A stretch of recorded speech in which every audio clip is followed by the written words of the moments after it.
Hi అండి అందరికీ. నేను మీ హారిక జైపాల్. ఇప్పుడు ఇంకొక ఇంపార్టెంట్ న్యూస్తో మీ ముందుకు వచ్చానమాట. అది కూడా డబుల్ బెడ్రూమ్ ఇల్లు ఆల్రెడీ మనకు తెలుసు కదా.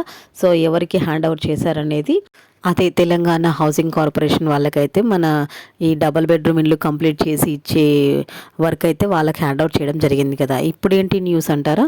సో అది కూడా ఎప్పటిలోపు ఎవరికి ఇస్తారు, ఎన్ని విడతల్లో ఇండ్లు పంపిణీ జరుగుతుంది అనేది క్లియర్గా మనం ఈ వీడియోలో తెలుసుకుందాం. తెలుసు కదా. అంతకన్నా ముందు కొత్తగా మన ఛానల్ని ఎవరైనా చూస్తున్నట్టయితే ప్లీజ్ సబ్స్క్రైబ్ చేసుకోండి.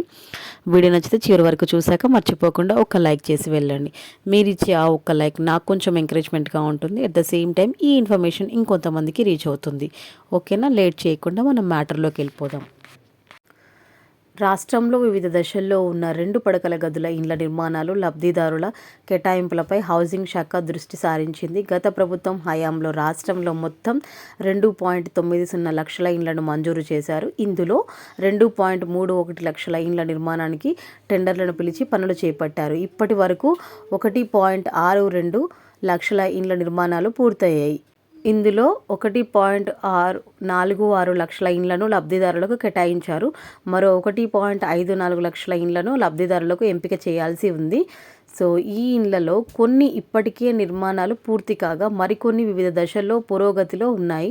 వాటిని సెప్టెంబర్ నాటికి పూర్తి చేసి లబ్ధిదారులకు ఇవ్వాలని ప్రభుత్వం నిర్ణయించింది. అర్థమైంది కదా. సెప్టెంబర్ లోపల అయితే హ్యాండ్ ఓవర్ చేయాలని చెప్పేసి డిసైడ్ చేసిందనమాట. అది ఎవరికి? ప్రజాపాలనలో దరఖాస్తు చేసుకున్న వారికి మాత్రమే ఆ ఇండ్లు. అందులో కూడా ఎంతమంది అప్లై చేసుకున్నారు అంటే డబుల్ బెడ్రూమ్ ఇండ్ల కోసం అంటే 77.68 లక్షల అప్లికేషన్స్ అయితే వచ్చాయన్నమాట. అవి కూడా L2లో ఇల్లు జాగా లేని వాళ్ళు. సో ఆ దరఖాస్తులో స్థలాలు ఉన్నవారిని L1గా, స్థలాలు లేని వారిని L2గా, మనకు తెలుసు L3 వాళ్ళని అనర్హులుగా గుర్తించి పక్కన పెట్టేశారు. అయితే ఈ L2 జాబితాపై ఇప్పటి వరకు ఉత్కంఠ కొనసాగగా తాజాగా 2 పడకల గదుల ఇండ్లను L2 జాబితాలో ఉన్న లబ్ధిదారులకు కేటాయించాలని ప్రభుత్వం నిర్ణయించింది. ఈ జాబితాలో 21.49 లక్షల మంది దరఖాస్తుదారులు ఉన్నారు. ఒక్క L2లోనే 21 లక్షల అందరికైతే ఇవ్వలేముగా, అవి మాత్రం 1 లక్ష వరకే ఉన్నాయన్నమాట.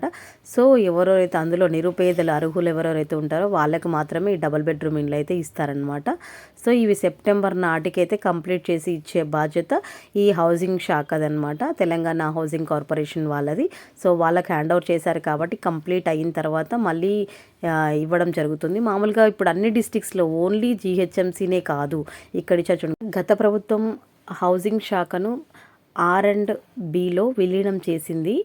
జిల్లాల్లో 2 పడకల గదుల ఇండ్ల నిర్మాణాలను అక్కడి పరిస్థితులను అనుగుణంగా R&B పంచాయతీరాజ్ శాఖలను కలెక్టర్లు అప్పగించారు. అయితే ఆ రాష్ట్రంలో కొత్త ప్రభుత్వం వచ్చిన తర్వాత 2 పడకల గదుల ఇండ్లపై పూర్తి అధికారాలను హౌసింగ్ శాఖకు కేటాయిస్తూ ప్రభుత్వం నిర్ణయం తీసుకుంది. 6 నెలల కిందటే 2 పడకల గదుల ఇండ్ల వద్ద మంచినీరు, విద్యుత్, డ్రైనేజ్ వ్యవస్థల కోసం ప్రభుత్వం ఎన్ని కోట్లు? 391.23 కోట్లను కేటాయించి పనులను చేపడుతోంది. వీటిని త్వరగా పూర్తి చేసి L2 లబ్ధిదారులకు అందించేందుకు ప్రభుత్వం ఏర్పాట్లు చేస్తుంది. అర్థమైంది కదా. సో 391.23 కోట్లను ప్రభుత్వం అయితే ఈ డబుల్ బెడ్రూమ్ ఇండ్ల కోసం అయితే కేటాయించిందనమాట. సో కంపల్సరీ అయితే ఇస్తుంది. అయితే దీనివల్ల ఇప్పుడు ఇంతమంది ఉన్నారు కదా, మొత్తం ఎంతమంది అని చెప్పాను, ఓన్లీ L2లోనే 21.49 లక్షల మంది అప్లికేషన్స్ ఉంటే అందులో స్థలాలు లేని నిరుపేదలైన L2 జాబితాపై ఇప్పటికీ స్పష్టం రాకపోవడంతో వారిలో ఆందోళన నెలకొంది. అంటే కొన్ని MPDO పెండింగ్ అని, కొన్ని కలెక్టర్ పెండింగ్ అని ఇలానే చూపిస్తుంది. ఈ నేపథ్యంలో L2 జాబితాలో ఉన్న పేదలకు 2 పడకల గదుల ఇండ్లను కేటాయించాలని ప్రభుత్వం నిర్ణయించింది. ఈ జాబితాలో మొత్తం 21.49 లక్షల మంది దరఖాస్తుదారులు ఉండగా అందులో